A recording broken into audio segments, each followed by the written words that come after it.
Hey guys, Scarheart here. Sorry if I sound a little bit tired. This new job's proving to be a bit taxing. Or more so than I expected it to be. But that's not going to stop me from giving you behind-the-scenes look at my latest film, Alpha Team and the Cyber Mystery. So let's get started.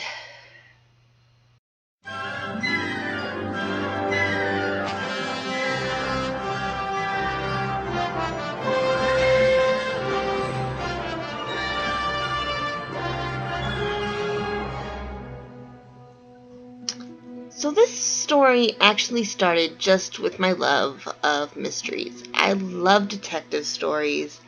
I have seen my grandma act in many Agatha Christie plays. I've read some Sherlock. I love the show Sherlock. The BBC version, I should say. I've talked about my love of Tintin. I like detective stories. It's all there is to it. And I've always wanted to do something like that in my own films, but the problem was it didn't really work with Johnny Thunder much unless I wanted to directly copy Mustache Maniacs, which I don't. And then there was the Alpha Team, who always had the same villain. So it was like, how am I going to do this? And I began to think about The Hound of Baskerville, which is probably my favorite Sherlock story because it's less of a whodunit and more of a what the bleep is going on. So I decided to think of it more like that. Rather than having it a whodunit, make it more of a how do we prove it. So with that in mind, I began to try to figure out what kind of crime would be pinned on the Alpha Team, because then there would be a lot at stake. The Alpha Team would be trying to prove the accused agent's innocence, and the mystery could form around that. And I thought for months, and I finally was just randomly going through papers that I'd written for college, and I came across one that I'd written about cyber death. For those of you who don't know, cyber death was a threat to brick filmers that happened around 4 years ago? I don't remember exactly. But, he was a very sick person, and essentially, from what I could gather, was threatening to hack people if they did not meet his demands. And, he made an example with us brick filmers. I didn't get hit, but a lot of people I knew did, and a lot of people were worried about me because at the time I was the only girl. Well, one of the few. I probably wasn't the only girl, but I was probably the only well-known girl. And people were worried: is this guy some sort of pervert? If he finds out there's this girl brick filmer, is he gonna do anything? Nothing happened, obviously, but it was a scary time to be a brick filmer. But I came across my paper that I wrote about him, and I thought to myself, that'd be a really good thing to accuse an agent of, because that's something the Alpha Team certainly has access to. They certainly have access to computers, advanced computers even. And so having some sort of cyber threat would be something they would be capable of doing and would be easy to pin on them, compared to, say, theft or murder. So, and the other thing I liked about that idea was that if just by having one agent accused, it could kind of give me a chance to talk about Judgement, which is a bit of a hot topic for me.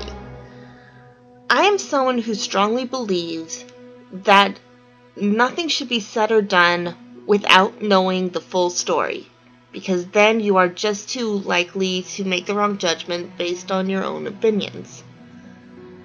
This is something I have held for years, and a lot of people find to be a little strange, but it served me well. And so that was kind of why I had the scene with Flex in charge even, where Flex kind of said, I didn't make a decision because I didn't know what was going on. that was kind of him sort of embodying what I think should have been done. But I also recognize that the idea was not a very popular one, so I decided to make the other agents sort of split in half. And the problem with that was, when I first conceived the idea, I knew I wanted Radia to believe he was guilty, and Dash and Cam to believe he was innocent. But I also wanted Charge to think he was innocent, because Charge often thinks very logically, and he doesn't like to admit it, but he's very loyal to his team. So that made it off balance, and I was talking to my friend Dylan about, which agent should I push over to the other side, and he said Charge, because Charge also holds on to the past, which he does. I still think it was kind of out of character for him, but I understood where the idea was coming from, and it honestly made more sense than to have Dash or Cam switch over. Heck, originally the scene with Charge and Cam was going to be much longer. Basically, Charge was going to point out various things that sort of put Charge or Crunch more in the position of possibly having done this. For example, Crunch was the first one to respond when Cam's computer exploded.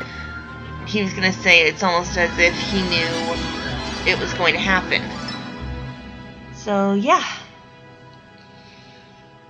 The only other really interesting thing that happened during this production was when I was going through, when I was typing up the script and I got to the part with the FBI agents, it occurred to me I had no clue what Crunch would be accused of.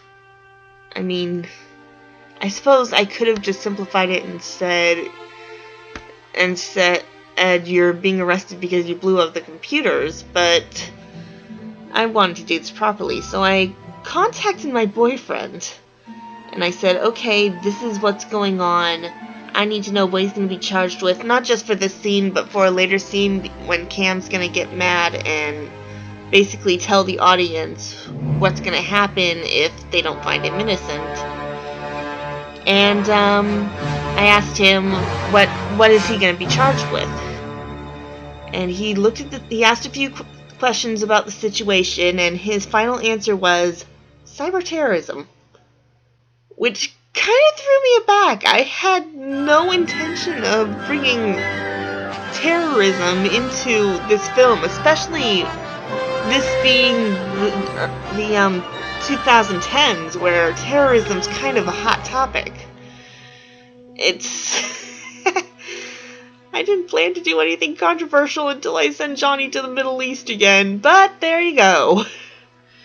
And yes, I am planning on sending Johnny to the Middle East, not this next film, but in a future film. You'll see that when it happens. Honestly, it's not even exactly the Middle East, but I'm getting off topic. So yeah, of course, by that point it was too late to change what it was. I was already well into writing the script.